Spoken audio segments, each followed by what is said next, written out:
చూడు ఇరిటేషన్ వస్తుంది. చాలా బెడ్షీట్ వేయాలి, బట్టలు సర్దాలి, మళ్ళీ ఆ కబోర్డ్ సర్దాలి. పెద్ద ప్రాబ్లం కదా. కుంభకర్ణుడి జీవితమే బాగుంది ప్రశాంతంగా. కుంభకర్ణుడు జీవితమా?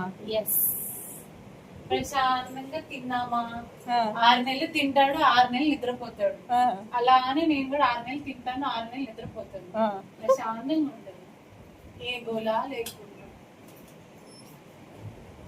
ఏ టెన్షన్ ఉండదు. అప్పుడు ఆఫీస్కి వెళ్ళే టెన్షన్ ఉండదు, శాలరీ టెన్షన్ ఉండదు, ఏ టెన్షన్ ఉండదు.